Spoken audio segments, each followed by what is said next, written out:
Bom dia. Bom dia, bom dia, bom dia. Tudo certinho, primeiro ano? Todo mundo sobrevivendo aí à quarentena?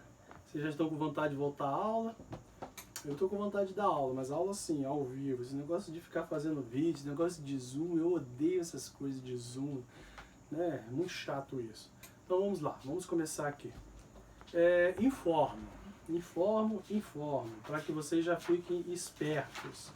O simulado de vocês eu já enviei, já está em posses da nossa coordenadora. Então, simulado, 5 questões, vai valer 30 pontos, capítulo 3, apenas o capítulo 3. Capítulo 4 nós vamos fazer um teste, uma atividade prática, umas questões ali, entenderam? Então presta atenção, simulado do segundo trimestre, apenas o capítulo 3. 5 questões vai valer 30 pontos. Capítulo 4 nós vamos fazer um teste e uma atividade prática. Vamos fazer uma composição visual, tá bom? Todos entendidos? Beleza. Então vamos lá. Hoje vocês vão ler o capítulo 3, Sagrado e Profano. Nós vamos finalizar o capítulo que nós vamos fazer o nosso simulado. Já estou avisando desde hoje para depois vocês não ficarem perguntando, mas que capítulo é? Então vai lá. Páginas 62 e 63. Finalizar o capítulo 3. Profano é tudo que transgride as regras sagradas. É o que se torna contrário ao respeito devido às coisas divinas. Captaram? Ser contrário aos profanos, né, é ser sagrado ou sacro. Ou seja, respeitar os ritos ou cultos religiosos. Em outras palavras, você se identifica com uma doutrina religiosa e segue aquela doutrina religiosa, independente da que você escolha.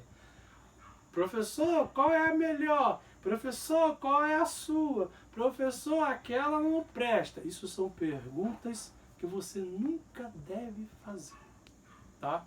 Cada um segue a sua, cada um tem a tua. Quem também não quer seguir, quer ser profano que seja, temos que aprender a respeitar o próximo. Isso é até constitucional, tá? A Bíblia cita a palavra profano em diversos capítulos. Então essa palavra profano está presente até na Bíblia, ok? Não vamos debater religião, hein? Pelo amor de Nossa Senhora da Cunha Xavier Silva Ave Maria. O Renascimento. Mas como nós estamos tendo uma aula de arte, não de educação religiosa, vamos falar de Renascimento. O Renascimento, vocês sabem muito bem, eu canso de falar que tem alguns historiadores que dizem que o Renascimento foi a propaganda e marketing da igreja, né, da igreja cristã, católica da época. O Renascimento foi um importante movimento de ordem artística, cultural e científica, que se deflagrou na passagem da Idade Média para a Idade Moderna. Sabe aquela linha do tempo, Idade Média? Naquela mudança da Idade Média para a Moderna, estava ali presente o Renascimento. Por quê? Que eu falei artística, cultural e científica. Novas transformações. A ciência começa também a bater de frente, até de certa forma, com a religião. Existem pessoas que dizem, né? Ah, mas os quatro tartarugas ninjas lá, o Michelangelo, Donatello, Rafael e Leonardo, dizem que esses caras, né, eles tinham mania de ir lá e cortar corpos humanos para entender como é que era uma musculatura. Se isso é verdade ou mentira, eu não sei. O pessoal aumenta, mas não inventa. Mas isso era proibido pela igreja. Ok? Isso não era permitido. Existiu, professor? Mas era proibido. Como é que eles estão proibindo uma coisa que não existia, né? Aí fica aí com vocês que sabem.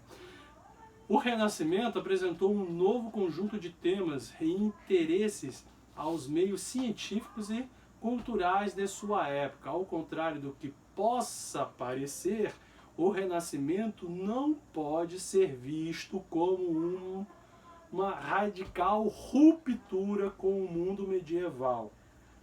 Parece até que, né, entrou a ciência no meio, Esquece o mundo medieval, não. Eles bem, mas assim, eram muito conservadores, tá? Principalmente com o academicismo, né? Aquele termo que tanto eu gosto, né? A razão, de acordo com o pensamento do Renascença, era uma manifestação espiritual humana. Isso cai na prova. De acordo com o indivíduo mais próximo de Deus. O Renascimento sempre tinha aquela razão do indivíduo se aproximar de Deus, que são as belas artes, né? A arte, aquela expressão mais pura do ser humano. Ao exercer sua capacidade de questionar o mundo, você podia questionar o mundo, mas fique certo que você questionaria o mundo, o homem simplesmente dava vazão a um dom concebido por Deus. Então quer dizer o quê? Você está tendo o seu dom, você tem que trabalhar, criar, executar, né? Se utilizar do seu dom, mas você tem que estar sempre o quê? Agradecendo o Senhor, porque Deus que te deu esse dom. Você não é nada, Deus que te deu isso. Então você tem que agradecer Ele, você tem que criar obras, e assim é o pensamento do Renascimento, tá? Aí quando você vê esses pensamentos hoje em dia, aí você fala assim, nossa, esse pensamento era de 1400, né, até 1530, mais ou menos, é aquela época, o Brasil estava sendo descoberto. Matilda! O Brasil estava sendo descoberto e a gente está pensando nisso até hoje. Outro aspecto fundamental das obras renascentistas era o privilégio dado às ações humanas. Vem cá. Vocês vão ver muito essa palavra aqui, humanismo. Aspecto fundamental das obras renascentistas era o privilégio dado às ações humanas. Na filosofia, vou dar cola lá na prova da Elda, na história também, da Bárbara, aquele povo ali, sabe? Também na filosofia, toda vez que você dá humanismo, aí você já sabe o quê? Você lembra dessa frase aqui, ó. O seu dom é concebido por Deus, tá? Você não é nada. E o aspecto fundamental do Renascimento era o privilégio dado às ações humanas, tá? Humanismo. Aprende aí, tá bom? Tudo bem? Captou? Isso tem no meu prova também. Então vai lá. Tal característica representava-se na reprodução de situações do cotidiano e na rigorosa reprodução dos traços de formas humanas, naturalistas e classicismo. Aí eu vou falar com vocês.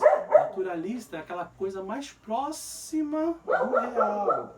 E aquela coisa academicista que tudo tem que ser lindo, belo, maravilhoso. Você não tem direito de criar, e sim apenas de reproduzir, porque Deus já fez um mundo belo. Você não pode melhorar isso. Deus fez um mundo belo, você tem que usar o seu dom, que também ganhou de Deus, e fazer as coisas, fazer uma cópia o mais próxima possível, ok? Matilda! Uma cópia mais próxima possível. Aí depois nós vamos sair dessa parte aí, nós entramos no Barroco. O que é o Barroco? Barroco é marcado pelo rebuscamento, requinte e exagero de adornos. Exatamente isso. O Barroco é um movimento, é como se fosse um movimento renascentista, só que muito requintado, cheio de flu-flu. Aí depois do flu-flu, ainda veio o rococó, que é pior ainda, assim, é mais fresco ainda, assim, no sentido positivo da palavra, porque daqui a pouco eu vou falar com o professor, né? Esse movimento surgiu da missão de resgatar as ideias teocentristas, para meter a pata, e conter a reforma protestante de Martinho Lutero. Essa história de Lutero vocês já conhecem, né? Seria interessante se vocês tivessem aula esse ano, vocês não tiveram a oportunidade de conhecer o Bartolomeu. Vocês conheceram assim, né? Ele ia falar bastante do Lutero, assim, eu até lembro, no dia que ele me expulsou de sala de aula, porque eu fiquei rindo do jeito que ele estava explicando a matéria. Mas assim, vamos lá. Mas o Bartolomeu é o grande mestre. Vamos lá. Nascido de uma livre interpretação das formas clássicas, o estilo representava uma oposição ao racionalismo do Renascimento, que primava pela harmonia e a simplicidade, luz e sombra. Já aquela questão quando eles citam simplicidade, é que no Barroco, aquelas partes mais obscuras, eles não precisavam detalhar. Já no Renascimento eles detalhavam. Ou seja, atuavam numa época marcada pela dualidade. Para com isso. O teocentrismo medieval e o antropocentrismo do Renascimento. Vamos entender o que é isso aqui. Teocentrismo, doutrina ou crença que considera Deus como o centro de tudo. Teocentrismo. É o teo, né, da turma aí. Teocentrismo, doutrina ou crença que considerar Deus como centro de tudo. Opa, isso daí eu vi lá atrás no Renascimento, né? Aí, se eu fizer uma prova assim, né, fazer uma características, né, positivo, negativo, barroco, já dei uma dica, vocês já pegaram. A Urarararara já pegou, com certeza. Antropocentrismo, pensamento comum a certos sistemas filosóficos e crenças religiosas que atribui ao ser humano uma posição de centralidade em relação a todo o universo. Nós pertencemos ao universo, nós somos o centro do universo, seja um eixo, um núcleo que torna do qual estão situados especialmente em todas as coisas. É como, já viu aquela palavra que não explica nada, mas na verdade todo mundo usa quando não tem explicação alguma, né? Quando quer dar uma assim de intelectual, filósofo e aquelas coisas?